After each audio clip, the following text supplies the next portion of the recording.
even what we would consider to be a successful show, and it was having a resonance in the way, like you're saying, that people were copying the fashions, that it was baked into, there were references, you could say something, you could say the bada bing, and everybody knew what that meant.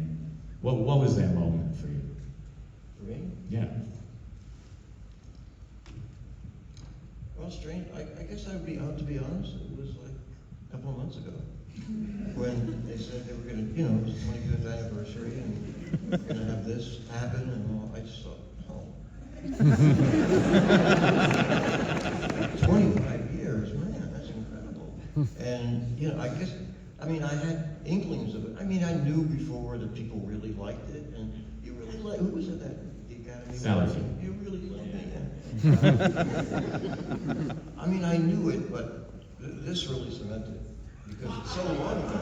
This is so long ago that, I remember this is a small example, in the Weiner thing, but it was a real life moment where it was at the very beginning of season 2.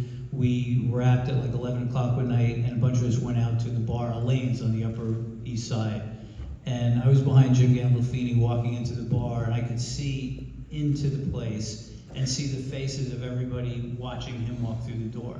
And this was still very new. Season 1 had just finished airing. We were still shooting season 2, it hadn't been on yet.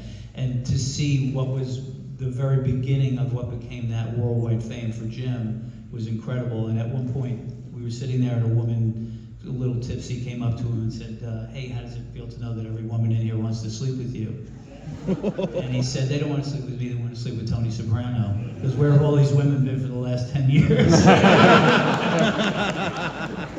And so he's got his head on straight. The other thing was walking into Madison Square Garden with Jim, Michael Imperioli, Sirico to see a boxing match, and you hear a roar, and then you suddenly realize it's them. Yeah. The crowd there for the fight saw them coming in and went berserk. But to answer your, I'm sorry, go ahead. No, please. Well, to answer your question, that wasn't such a shock to me because that was the tri-state area, Madison Square Garden. It just felt, oh, that's amazing, but a global or whatever you want to call it thing, that took a while to sink in with me. But then, I think it was the second or third season. In England, a newspaper in England asked 500 people in English show business and journalists and professors, I swear, maybe I'm going crazy, but they put it up there with like Shakespeare and Dickens and stuff. I believe I read that.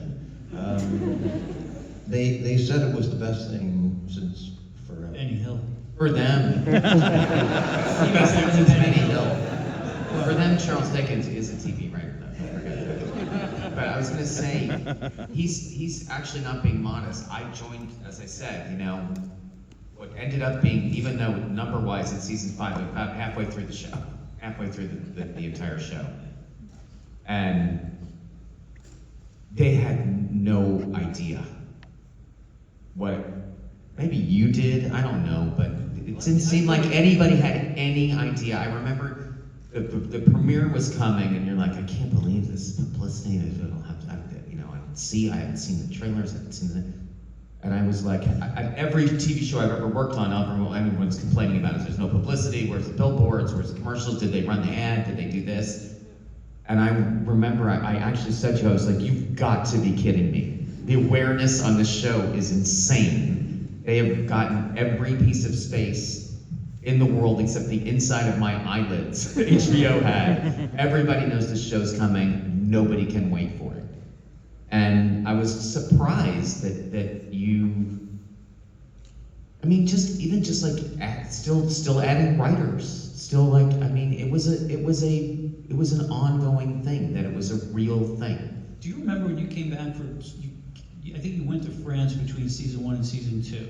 When you came back to season 2 and we started writing, we started talking about, well, what's the first episode going to be? And I kept pitching, well, Pussy, what happened to Pussy? And you said, well, I don't know, does anybody care about that? And I thought you were kidding. I said, are you seriously? And you said, yeah. And you were like, I said, that's all anybody's talking about. Because you were so out of you weren't reading anything people were saying about the show. Because that was like, people were wearing on t-shirts, where's Pussy? And maybe we meant something else, so shit. And that was it. That was a huge deal, for the audience. And you were really surprised to hear that. I was, yeah. And then I mean, but to answer your question, maybe I'm sort of sharing, it could be that I have what Junior has, but, because it's not accurate that I didn't know. That's not true. I guess I'm just thinking about where we are now. It's beyond belief. But we did have premieres in Radio City. Radio City. Yeah, in that huge. I remember my father taking me down there at the age of 4 at Christmas to see some Christmas play in that theater.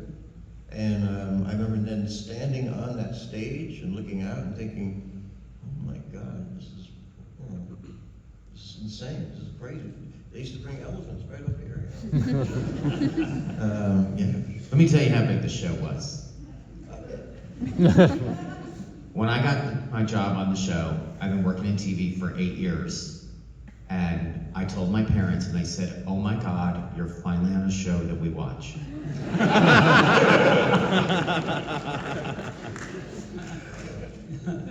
Well, it's not Radio City, but it's not a bad substitute. Would love to take a few questions from the audience now.